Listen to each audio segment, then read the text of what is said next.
Welcome to The Cynical Developer, the podcast that helps you to improve your development knowledge and career through explaining the latest and greatest in development technology and providing you with what you need to succeed as a developer. On this episode, we talk to Carl Schweitzer from msdevshow about UWP. Carl is a senior software developer in Wisconsin. He's also a Microsoft MVP in Windows development. His professional background includes building modern web apps in the cloud, but he spends his free time building client apps on Windows. Carl speaks at local user groups, conferences, and also hosts the MS Dev Show, a weekly podcast for Microsoft developers.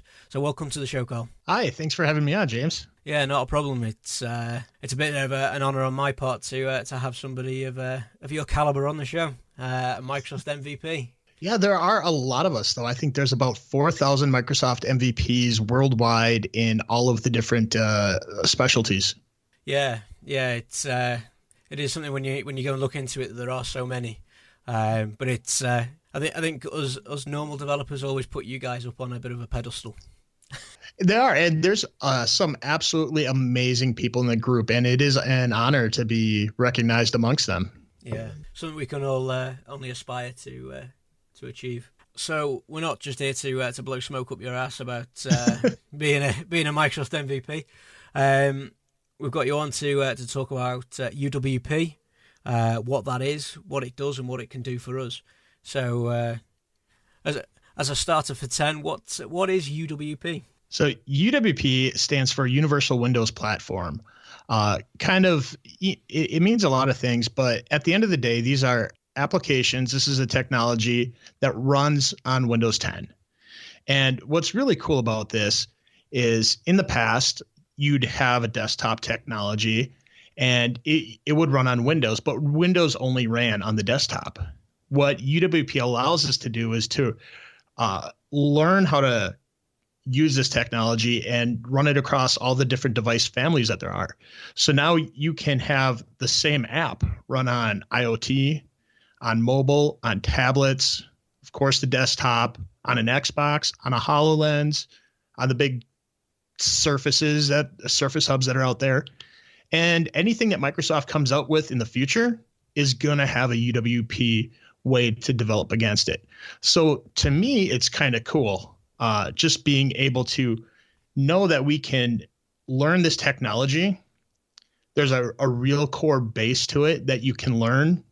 A lot of patterns that go across all of these different things that you'd want to develop against. In the past, if you wanted to hit up like an IoT device, you might have to learn a different language so you could hit those IoT devices. You might have to learn C or C++.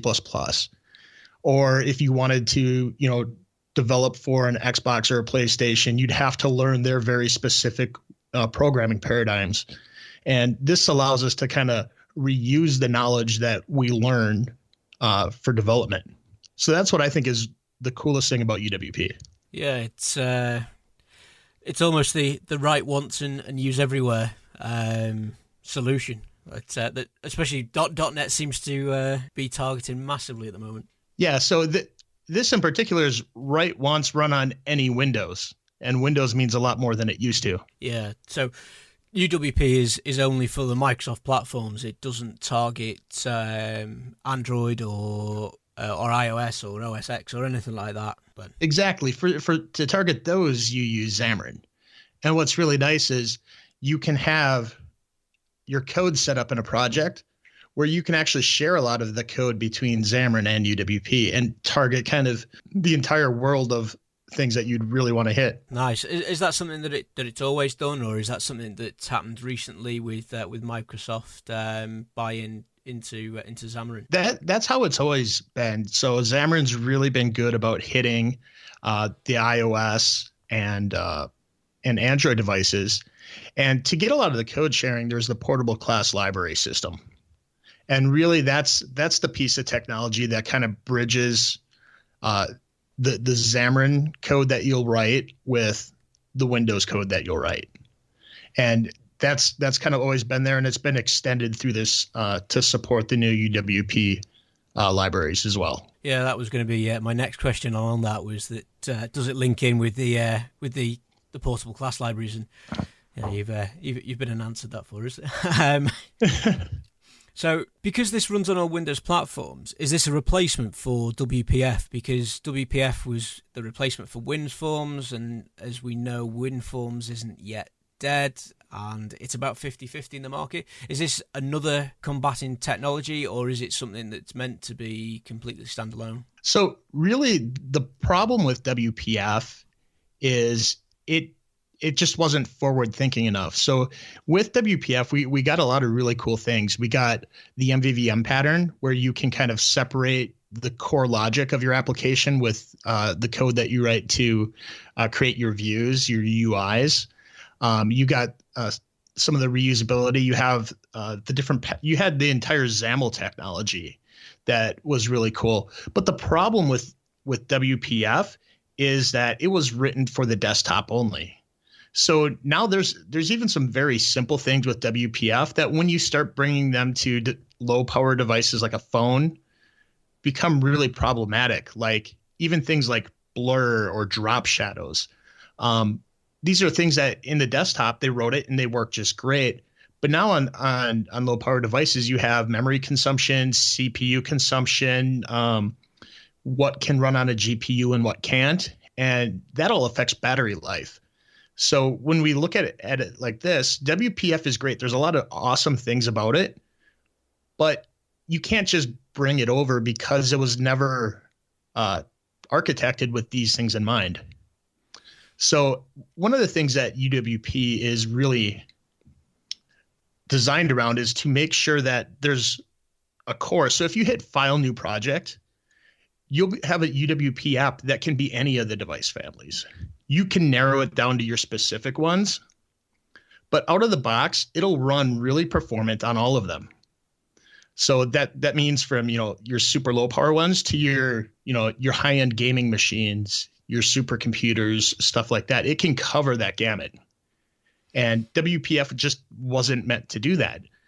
So one of the things I like to talk about too is WPF was created. It was the first version of XAML. And I know you had talked about XAML on a previous show. Yeah. Well, yeah. A little bit later, they came out with Silverlight and kind of created a new version of XAML. Well, when Windows Phone came out, they actually forked one of them and forked Silverlight and created another version of XAML. Well, one of the other goals of UWP is to kind of recombine back to one code base because it's really hard to maintain multiple code bases. We do this all the time. You try to get back to something simpler. Microsoft has actually made this mistake many times, not just with the XAML piece, but with the .NET piece. You had .NET, you had .NET for embedded. I mean, there's many different versions that you get all over the place. And they did the same with Windows. You had regular Windows. You had Windows for servers. You had Windows for embedded devices. You had Xbox. You had phones. And we saw Microsoft, they had split this all apart. But then starting with Windows 8, they started getting, they developed one core, which got the core piece of Windows back together. And then they slowly started getting them all together until Windows 10, where you have a version of Windows 10 that can kind of run anywhere. So we see that Microsoft had kind of learned the lessons of the past and kind of brought everything back together. And UWP is the application part of this, the application development technology that they brought back together. So going forward, if you learn UWP, you can hit just about anything you want to. Sure. So because it's targeting all of these different platforms, it's not a case that it's got some slightly different flavors embedded in there, and when you build it and target each different platform, it uses a different core. It's actually very well maintained and performant code that just runs the same on every platform then. Yeah. So the other piece of this that really makes it powerful, because like you mentioned, you have this core, but each platform has very specific capabilities of their own. And that's where this concept of an extension SDK comes from. So if you're on mobile, you have a little app bar at the bottom that has the Windows key and the back key and so on. If you're on the desktop, you have Chrome on a window, so you can access and modify that Chrome on a window. But all those are part of the extension SDKs. And so we kind of have that problem again now is like, if I want to write code for one and kind of hit the specific capabilities, how do I do that without writing this horrible code? How do I not litter my code with if-defs? Yeah, because you got because you're going to have different things with Xbox, like the Kinect and stuff that you don't have on your Windows desktop, you don't have on your phone. If I wanted to develop something that maybe used a camera, there's several different cameras that maybe they're not using the same APIs and things like that. Does UWP take care of that for me, or do I have to sort of say, well, if it's Xbox, then do this, or if it's Windows, do that, and the same for the other platforms? Yeah, so there's some code that you can use that is essentially a little bit of that uses reflection under the hood, but it's is API contract present. And I gave a link for you to put in your show notes, but you just do an if check to see if a namespace is available. And if that namespace is available, you can use the objects and methods within that namespace. So that's how you can check to see if you're running with Chrome or if you have the app bar in your mobile app. One of the cool things though about this too is with UWP is they have a concept called adaptive UI. And what that really allows you to do is it allows you to kind of change the look and feel of your app kind of dynamically in response to conditions that your app runs into. So that runs a little bit like Xamarin Forms, where it knows that it's iOS or it knows that it's Android or Windows Phone, so it conforms to their UI standards. That UWP would automatically know that you were on a tablet or a mobile or on your desktop and show the right type of control. Yeah, but the thing is, it's a little bit even more dynamic than that. You can actually create your own condition to trigger off of.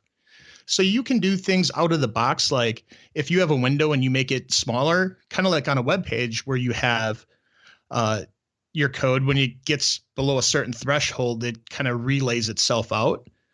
You can do the same thing. They have a minimum window width. But there's another link that I'll put in there. There's a GitHub project by another Microsoft MVP called Morten Nielsen called Window State Triggers. And he has created a bunch of different triggers that you can kind of change your code on. Like, is there a network present? So if all of a sudden you lose internet connectivity, you might want to modify your UI because there's certain things your app can't do without the internet. So that's really cool when you can start changing the UI in reaction to different things. And Microsoft has done a bunch of this, even on the controls it uses. You mentioned an Xbox controller. Most controls can react to keyboard, mouse, controller, touch, pen, and some of those change depending upon what different input device. Sure, they have different events that they raise, and they're raised in a slightly different way. Exactly. So Microsoft, one of the things that they're doing with UWP too, that's a little bit different in the past, or just Windows in general now, is back in the day, they had a lot of different private APIs that they used to kind of do things a little bit more performant or a little bit different way, but they're forcing themselves to use the same APIs that they are providing. So when they're making these different controls and adjusting them to these different conditions, you as a developer can do the exact same thing that Microsoft is doing. So that's another kind of big change from how they had developed these different technologies in the past. So you're harnessing the same power that Microsoft is with their applications. It's in the powers of the normal developer.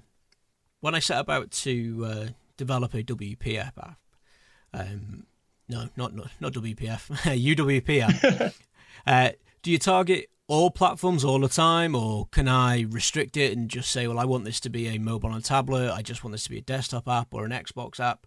Or is it always that you've just got to say, well, if I'm doing UWP, it's going to be possible to install it on every device? So there's certain circumstances where you would definitely want to exclude certain things. So kind of by default, if you just start making your application, if you don't do anything, it'll just kind of work everywhere. Now, when you start making your UI portion of it, this is where you might make certain decisions where it makes it harder for things to scale up. And it doesn't always make sense to write your UI for everything all at once. So you can use those adaptive technologies that I mentioned. And those really work well when you're kind of going between UI paradigms that are kind of similar. Like, say, if you're making a desktop application and that's going to be in a window, and a mobile application, well, you can kind of imagine that you write your windowed application in kind of a narrow state. That's very similar to a phone. But if you're going to make something for like the Xbox, you could use the adaptive technologies to kind of spread things out. But on the Xbox, you kind of have bigger targets, but things are also a little bit more sparse too.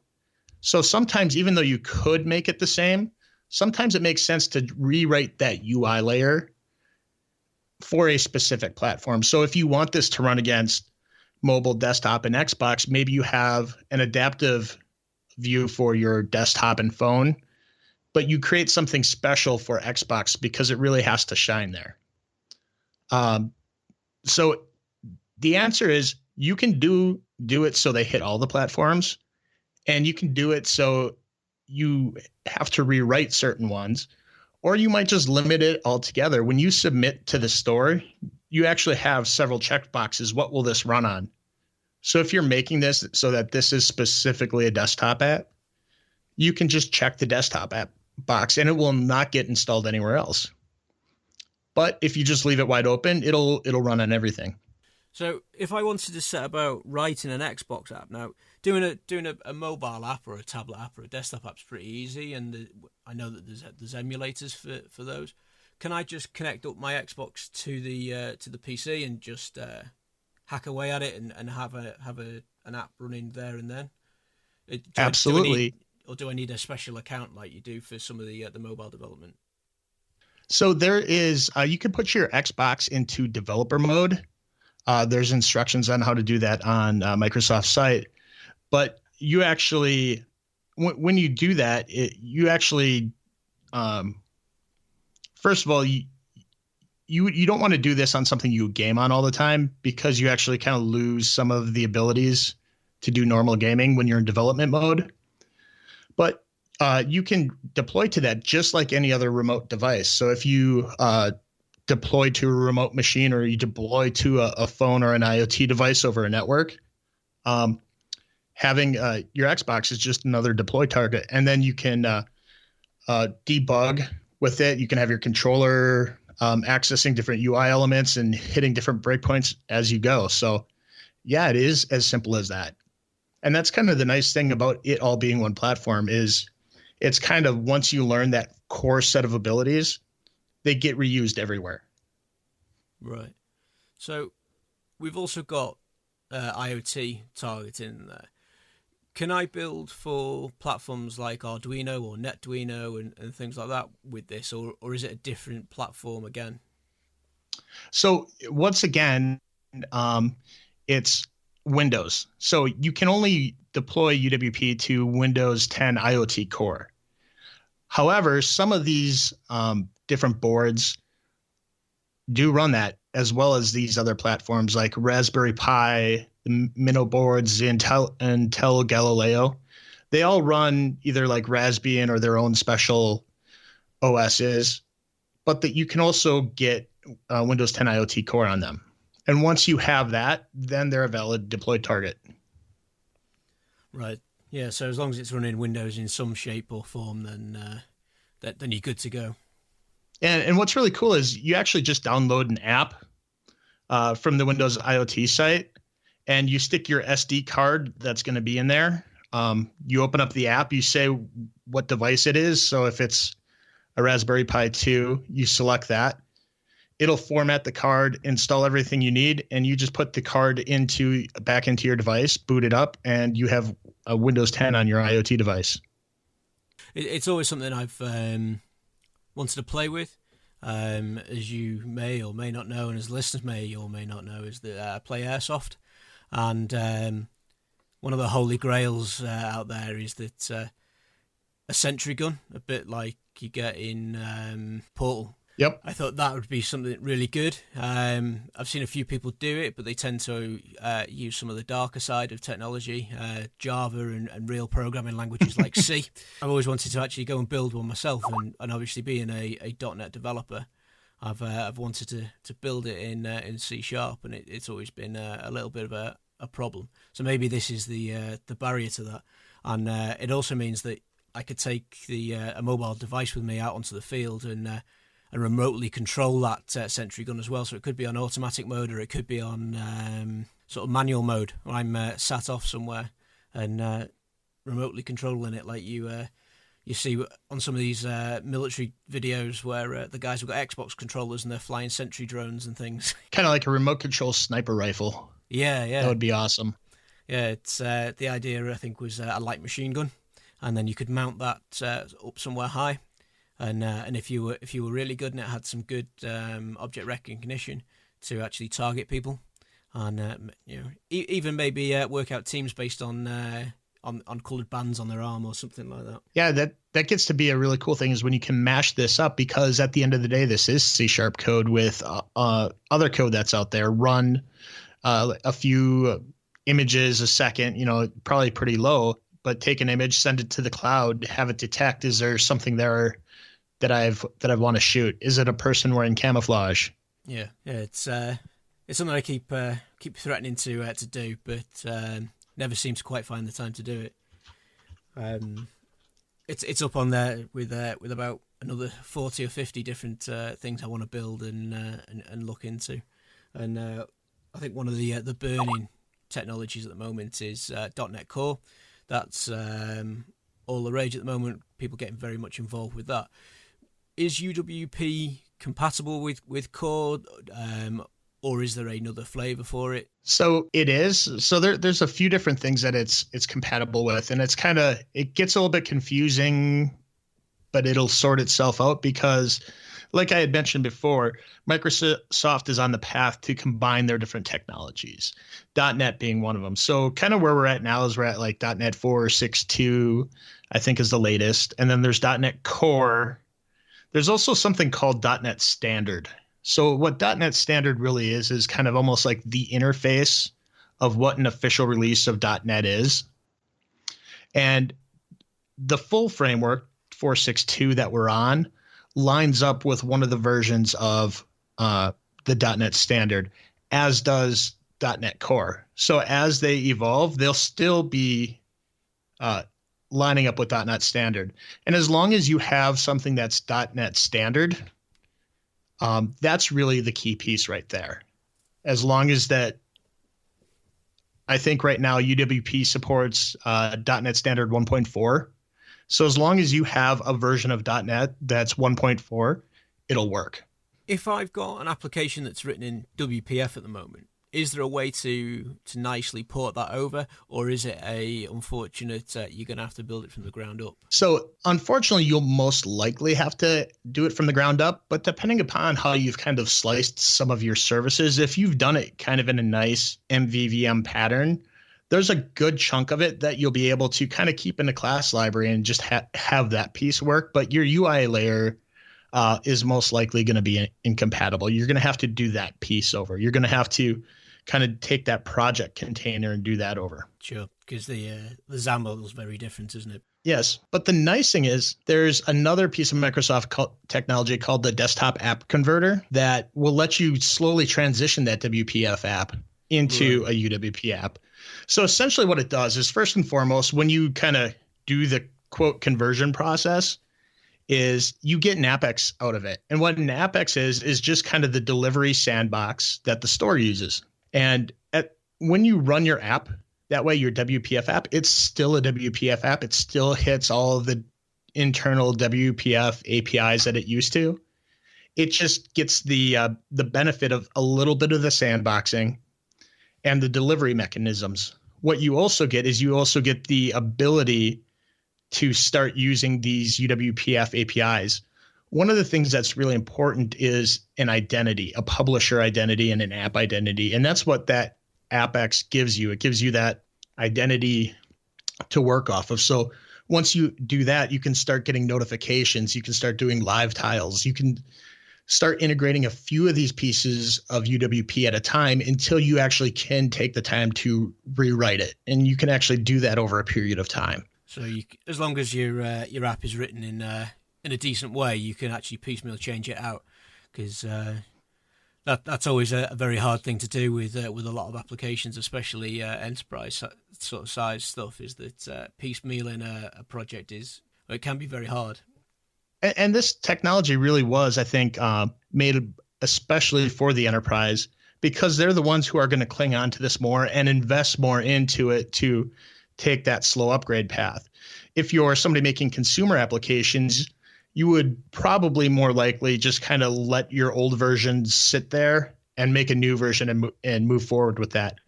I know that Adobe, I forgot the exact name of it, but Adobe released a new UWP app, and they're just letting some of their old, more legacy apps that are equivalent just sit there and just naturally die off. Right. So if you're an enterprise or you work in an enterprise, looking at this desktop app converter technology might be something that's could help you modernize your app. Sure. Now, along those same sort of lines, before we started recording, we mentioned that UWP is very, very young, and it's something that I didn't realize. It feels like it's been around for a long time. Now, I know when Silverlight first came out, I started building some applications with it and got very stuck when I hit upon problems that obviously no one else had hit upon yet, because I'd been an early adopter with it. What sort of support is out there at the moment for UWP? Has it had a really big uptake? And where would people go to actually get help for it? So I think there's a few pieces there. So first and foremost, it is a young technology. It really is only official as of Windows 10. So it was out since August of 2015. And we're sitting here in November as we're recording this today. So it's really only been out about 15 months. So that means it is kind of new. Also, the fact that you need Windows 10 for this to run on means that there's certain people, especially enterprises, that are kind of waiting because either they haven't upgraded to Windows 10 or they're waiting for their developers to kind of catch up on it. So one of the nice things, like we mentioned, is this is kind of really based a lot on XAML and the patterns that we developed within WPF and Silverlight. So even though there are differences, if you still understand concepts like MVVM, binding, how to use resources in XAML, all of those concepts transfer over. So the learning curve, if you have experience with that, is really minimal. So if you've never done UWP before, but you have done those others, hitting file new project and just kind of coding away should be a pretty frictionless process. It's not going to be the same nightmare shock horror that going from Windows Forms to Silverlight WPF was.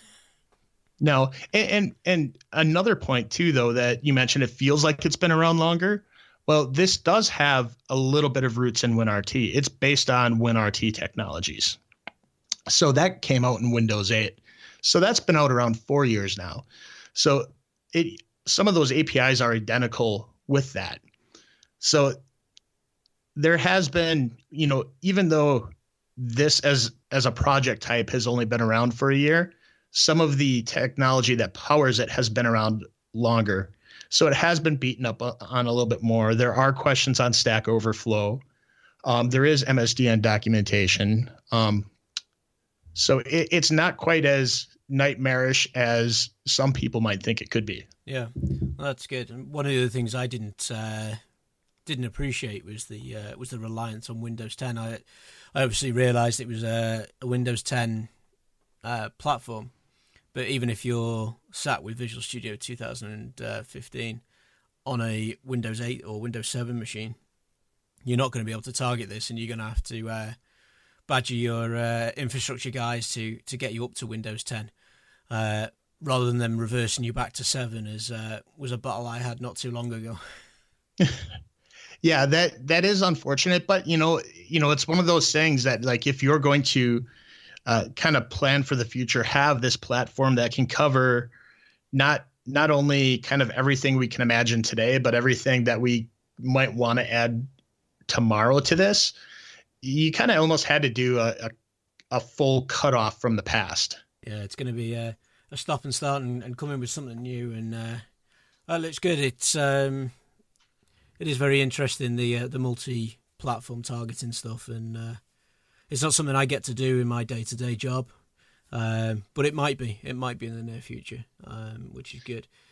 And on that, if with the technology being so young, if I wanted to start learning about this and maybe do a course on it, is there anywhere that you could suggest to head to or to look at? Yeah, so Microsoft does have some free videos at Microsoft Virtual Academy. And I sent you a link to that, so that'll be in the show notes. That's a really good place. I think they have at least 2 or 3 courses just on UWP that are like about 10 hours a piece. So those are chopped up into little chapters to make it kind of easy, but they have instructors leading it. And in between each one, there's a little coding exercise.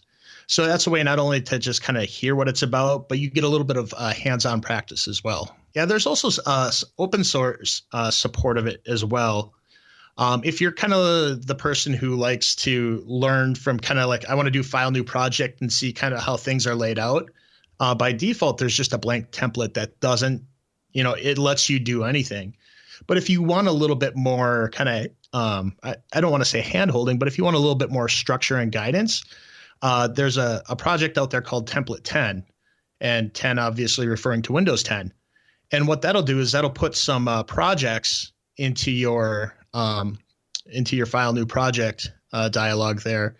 That'll have things in there like navigation and a few other concepts. It also adds a little bit more controls in there. So they have kind of a hamburger menu control. That's a lot easier to use than the one that Microsoft provides. So that one's actually headed up by a Microsoft employee and a Microsoft MVP, Jerry Nixon and Darren May. So they do a really good job with that project. Another open source piece of support is the UWP Community Toolkit. And this is actually a really cool combination of Microsoft employees and the community coming together to kind of fill in holes where developers want either technology or APIs that Microsoft hasn't fulfilled yet. And it's only been around since this August, but they're already on their 3rd version that they've released. And it's provides controls, helper classes, just ways to access things. So if you want to hook up through like Facebook or Twitter authentication, they've got helper classes to help with that. If you want to do color manipulation, they've got APIs to help with that. They have controls like a Blade control. So if you're used to the Azure portal on how it has their Blade UI, you can get that as a control out of the box from this project. So it's you get a lot out of it for very little effort, and it's being very highly maintained. I think they've released every month. Yeah, it's nice to see that Microsoft have got some good training out there, and it's not a case that it's a 5 or 10 minute quick overview that at 10 hours a piece they're obviously going into some good detail there, and it should be a good resource. And the fact that you're saying there's a lot of GitHub repositories out there that have got a lot of stuff already built for you, that's going to help massively for a lot of developers that don't have the artistic eye, and they always struggle with the UI. They can just go in and throw those straight into their application, and away they go. They can worry about the logic behind it. Another good resource on GitHub is Microsoft has, for a good chunk of their UWP APIs, have a GitHub example for, I think, nearly all of them. There's at least a few hundred examples on GitHub. And I'm pasting that to you right now. So it's github.com/Microsoft/Windows-Universal-samples. And I actually refer to this quite often. Last month, they announced the Surface Studio and the Surface Dial. And one of the cool things about the Dial is they actually had the APIs published in August already. And there were samples on GitHub already. It's just nobody put two and two together that, hey, this radio controller class really meant this hardware device. Right. So I have one of the Microsoft Dials, and day one when I got it, I was able to start coding against it because all the APIs were already there in Anniversary Update. They'd already thought about that and got it in when we weren't looking. Yes, they're sneaky like that, right in front of our faces. That's good. It sounds like for something that's so young that there's a lot of resource out there for it, and it's pretty much ready to go for anybody that's able and willing to take the plunge into it. Mm-hmm. All the links that we have talked about, I will put into the show notes so anybody can go and have a look at. For me, I'm all out of questions. I think you've definitely explained what UWP is, and coming into this completely blind, I had no idea about it at all, apart from the name. So it's set me on the right path. I think we'll call it a day there. So thanks for coming on. Yeah, no problem. Anytime. So thanks for listening, and we'll catch you again soon. If you enjoyed this episode, please leave a review on your favourite podcast platform and help the Cynical Developer to grow by increasing its audience. If you have any questions about this or any other episode, then drop us an email, a tweet, or leave a comment on the website where you can find all the resource links and show notes for each episode.